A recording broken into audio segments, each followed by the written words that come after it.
Mas voltando para o modelo de democracia, as pessoas falam, mas lá é uma ditadura, lá não... você sabe de longo prazo, mas é porque não.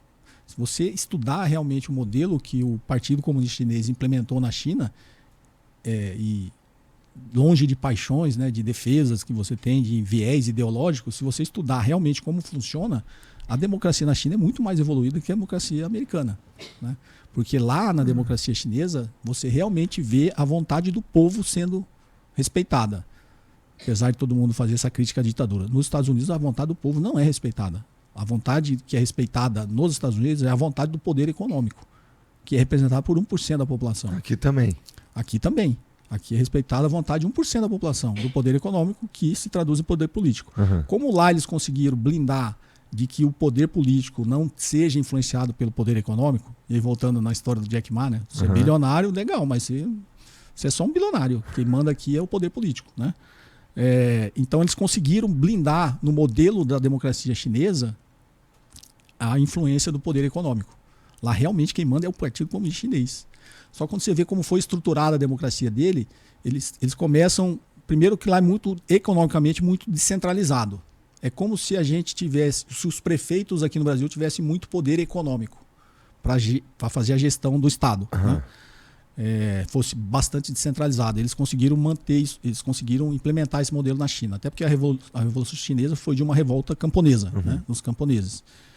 Contra as dinastias lá, imperiais, e eles aprenderam muito, né? 5 mil anos passando por todas essas dificuldades. Sim. Então a Revolução Comunista Chinesa em 49 com o Mao Zedong foi justamente isso, a revolução de camponeses. E eles conseguiram, obviamente teve vários problemas, tá? Você vai entrevistar pessoas de perfil contrário que vai falar de um monte de gente que morreu de fome, obviamente tem suas contradições, por isso que eu falo, a gente não tem que olhar farol ou fazer tudo que eles fazem. Não, até porque a diferença é que a base filosófica lá é muito diferente. A gente nem tem base filosófica no Brasil. Lá tem. Mas eles são muito fortes o confucionismo, o taoísmo. Então esse negócio de lá é uma ditadura porque não tem liberdade de expressão. Se você pega esse termo liberdade de expressão e pergunta para os chineses o que é, eles nem sabem o que é isso. Isso não é importante para eles. Não é Exato, cara. Conversando com os chineses dessa oportunidade que eu tive, é muito interessante porque assim, eu percebi que muitas coisas que a gente tem como... elas são quase pétreas assim, na nossa consciência de como deveria funcionar, como deveriam funcionar sociedades, para eles não se aplica porque eles já estão há tanto tempo fazendo de outro jeito que eles não ligam pro nosso jeito, sabe? O cara falou assim pra mim, eu perguntei pra ele, pô, mas e tal da liberdade, não falei de liberdade de expressão, mas pô, e falar as coisas, cara, a gente não liga pra isso não, cara. A gente tá em outra coisa, estamos fazendo outra coisa e tudo mais. Várias coisas que eu ia falando pra ele olhava pra mim e fala, a gente nem pensa nisso, cara. Caramba, que doideira. Porque pra nós, a gente aprendeu que pô, é legal o individualismo, é legal a gente pensar em ficar mais rico e tudo mais. E pros caras, não é que eles não sabem nem que isso existe, é só que para eles não faz sentido cultural. Isso, né? Não é um valor. E por isso que eu falo que a base filosófica ela é muito importante, né? Inclusive nesse livro da Keio Jin, ela mostra uma pesquisa que foi feita por um think tank que é até ligado a Harvard, tá no livro dela, que eles fizeram uma pesquisa nos Estados Unidos e na China sobre liberdade, né? E aí, em escalas de prioridade. Em escala de prioridade, a liberdade lá liberdade é importante para o chinês, acho que para 20 e poucos por cento. Nos Estados Unidos é 94%. É o conceito da liberdade. Mas o que é ser livre mesmo? Não é porque e a aí gente é livre mesmo? E ela questiona, o que é liberdade para o chinês? O que você falou, se conversar com o chinês, primeiro ele não vai entender muito sua pergunta. Tipo, liberdade para quê? Para xingar o presidente? Porque eles falam, o Xi Jinping lá, eles não deixam ser criticado. Não, eles não criticam. Assim, obviamente vai ter uma pequena parcela. Mas como sociedade, como civilização, eles têm um respeito muito grande pela autoridade. Isso não é só na China, no Oriente como um todo. Né? Então, para eles é impensável, você vai no Japão, é impensável você pegar qualquer japonês, por mais revoltado que ele esteja, ele xingar o imperador. Para nós é sim, para nós é normal. Você quer xingar o presidente, você xinga, você faz um monte de coisa, grava vídeo, fala mal. Para eles é uma coisa que nem entra na cabeça deles eles fazerem isso. Isso tem a ver com o confucionismo. O confucionismo é muito baseado na ordem social, na harmonia, na ordem social, muito baseado no respeito à autoridade, no respeito aos mais velhos. Você vê isso muito claro no Oriente. Então, eles não têm esse negócio. A gente fica aqui criticando e falando, não tem democracia, você não pode criticar o governo. Primeiro, para eles está dando certo, tirou 1 bilhão de pessoas da extrema pobreza, pessoas que não conseguiam nem se alimentar direito. E nessas pesquisas que eles fazem, para o chinês, o importante para ele é segurança. Mas não é só segurança física, é segurança alimentar, é poder ter acesso a um bom emprego, é poder sustentar a sua família. E eles têm, como você citou aí, nas sociedades orientais, eles não têm essa visão individualista. Eles são muito mais coletivistas, do coletivo. Né? Então a gente viu aqui na Copa, mostrar muito exemplo dos japoneses recolhendo lixo nos estádios. Isso é natural do oriental. Né? Dele pegar, ele, mesmo que não tenha sido lixo, ele vai lá e pega. Porque ele fala, putz, está sujando o ambiente, vai vir outra pessoa depois de mim. Ele não está pensando nele, ele está pensando no coletivo. Né? Isso a gente não vê no Ocidente, essa visão coletivista. É muito da competição, né? Da isso é uma característica do capitalismo, né?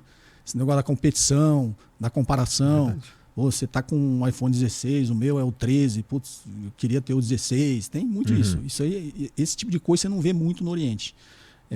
No Japão, talvez isso esteja mais um pouco, porque o Japão, depois da Segunda Guerra Mundial, ele foi colonizado pelos Estados Unidos, né? O Japão virou uma colônia dos Estados Unidos, né? Então, assim, você vê muito essa influência do soft power dos Estados Unidos no Japão, né? E você não vê muito essa influência ainda na China, apesar de ter, né? Lá eles gostam de luxo, essas coisas, mas você não vê muito essa influência. E aí vem a crítica, mas lá não tem o YouTube, lá não pode ter Facebook, não pode ter Google. Será que eles estão errados? Eles não ligam muito no fim das contas, sabe? É doido, porque assim, parece pra nós, nossa, como assim os caras não deixam você entrar no YouTube e tudo mais. E é doido, porque assim, aí alguns dirão, os caras são conformados e tudo mais. Bom, eu gosto da ideia de que, putz, os caras existem há quase 6 mil anos, né? Então, assim, não é possível que os caras não entenderam um monte de coisa ao longo desse caminho aí, como é bom para eles viverem mesmo. Sim. Então, a gente pegar e tentar imprimir o nosso modo de vida, ou usar o nosso modo de vida como lente para olhar a vida dos caras que estão vivendo de outro jeito há mó tempão, não é nem a gente não vai entender nada. Não é justo com ninguém, porque a gente não vai entender nada. A gente vai ficar, nossa, os caras são escravos, que não sei o quê. E aí, pensa em como a gente é aqui, com o capitalismo financeiro, por exemplo. A gente fala em liberdade pra caramba e tudo mais, quero ser livre pra xingar os outros e tal. Mas, pô, o que a gente faz é trabalhar pra pagar a conta, pô. O que tem de livre? Eu sou livre para xingar, eu sou livre para dar chilique, sou livre para fazer todas as coisas, só que eu vou te escravizar de outro jeito. Né? Vou te escravizar pelo poder econômico. Então as elites econômicas, a classe dominante, nos escraviza de outra forma. Né? Então a gente está falando da tecnologia, né? A gente está num grande dilema aí, que esse negócio de regulação das redes e tal. A gente está o que a China fez lá, que eles consideram que é fechado, justamente proibiu o Twitter, proibiu... Mas quando eu faço uma visão mais filosófica assim, esse poder de influência que os Estados Unidos têm, esse soft power, o poder semiótico, tá vindo através das big techs, né? Da tecnologia. Né? Então, se a gente fosse fazer uma analogia, isso aqui é o grande problema da humanidade. Eu concordo. É o grande problema. Isso aqui, se eu fosse comparar, isso aqui é o plug da nuca lá do Matrix. Isso aqui... É um cérebro na nossa mão, né? Um outro cérebro. Só que ele é um outro cérebro que ele te entrega um monte de coisa que talvez você não... que te atrapalha, porque... Tava conversando com o Miguel Nicoleles aí semana passada. O nosso kit, o ser humano, já existe do mesmo jeito há muito tempo, né? Sim. Então, a gente ainda é E se a gente for pensar que há 30 anos atrás, não é muito tempo, não tinha nem internet em casa, Sim. né? Agora a gente tem a gente não faz mais nem pesquisa no Google, a gente já vai numa inteligência artificial. Então muita coisa mudou pra caramba mesmo. E isso, o celular, ele entrega pra gente tanta coisa para um animal que ele estava preparado para lidar com a própria comunidade. Sim. Agora a gente está lidando com o mundo inteiro de uma vez só. Então eu concordo contigo. Eu também acho que esse é o grande problema da humanidade. Quando eu falo que é o plug da nuca, porque hoje você vê as pessoas quase que 100% influenciadas porque ela vê aqui. Né? O que isso aqui consegue entregar para a gente de informação, de ideologia, inclusive. Né? Então é como se isso aqui tivesse plugado na gente e instalando, o software que a gente tem que utilizar. Né? Então... Acho que a gente tem um grande problema hoje na humanidade, na sociedade, é a tecnologia. É a forma que a tecnologia está sendo utilizada para nos dominar, né? Para nos manipular. Em geral, assim, se eu fosse colocar a culpa para valer em alguém, eu diria que as redes sociais e as big techs, elas ficam tentando manter a gente o tempo inteiro dentro do Facebook, do TikTok e tudo mais. E a entrega de conteúdo infinita pra gente é o que... Pô, quem nunca ficou lá aqueles 20 minutinhos antes de dormir no TikTok, quando tu vai ver já passou 2 horas, né? Então, assim, tempos esquisitos, né? Especialmente... Não, e tem, acho que você falou com o Nicoleles, né? Ele fala muito sobre isso. Tem muitos estudos para saber como cada vez nos dominar mais, né? O negócio de você ficar passando e tal, ele descobre o que você gostou de ver e sabe que é aquilo ali que causa prazer em você. E aí você fica mais. O próximo vídeo que vai te passar é alguma coisa muito parecida com aquilo. Então ele vai descarregando sensações de prazer, né? De dopamina, endorfina em você, e aí ele vai te viciando, você vai ficando cada vez mais. E aí, quando o algoritmo consegue entender o que te influencia, eles começam a utilizar o algoritmo para mostrar para vocês o que eles querem, né? Para te manipular, para formar a tua consciência. Então, acho que a gente tem um grande problema hoje de consciência humana, sob o ponto de vista filosófico. Entendi, né? Como é que a gente, dentro da nossa essência, não da sua, digamos que você é o cara da Big Tech, como é que eu blindo a minha essência como ser humano da sua, dos seus interesses, que, obviamente, por trás sempre tem um interesse econômico, inclusive, né? Porque por mais que você manipule politicamente e tal, no final é um interesse econômico. Eu quero mais ficar mais rico, né? Você está utilizando a política de várias formas, mas para você ter sempre um interesse econômico por trás. Como é que eu blindo a minha essência de ser humano para eu não ser influenciado pelo seu interesse? Né? E a gente só consegue fazendo isso, fazendo uma viagem para dentro de si mesmo, sem influência externa, né?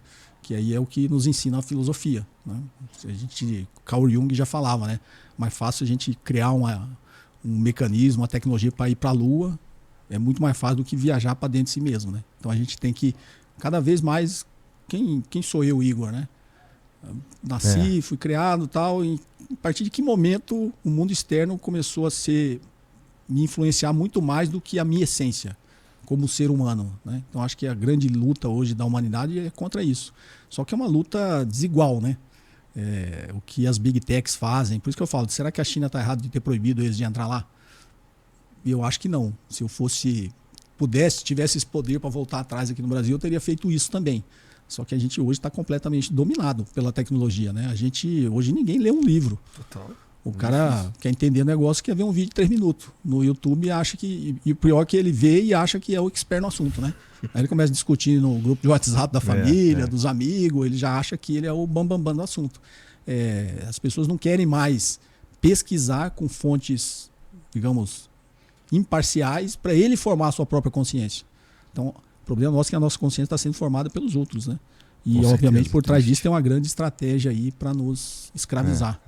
Tu estava falando mais cedo que você estava, na época que estava trabalhando só dava para você ser o neoliberal porque esse era, os seus pares, era o que você lia, o viés de confirmação e tudo mais. Mas em algum momento tu consegue se libertar desse ciclo aí e começar a olhar as coisas por um outro ângulo, que é uma transformação um tanto incomum, não é? Bem comum e radical. Às vezes as pessoas ficam tentando achar qual foi aquele ponto de virada, né? Um momento ali que você virou a chave. Eu acho que a chave ela vai virando aos poucos, né? É uma sequência de eventos que vai acontecendo que ajudam você a virar essa chave.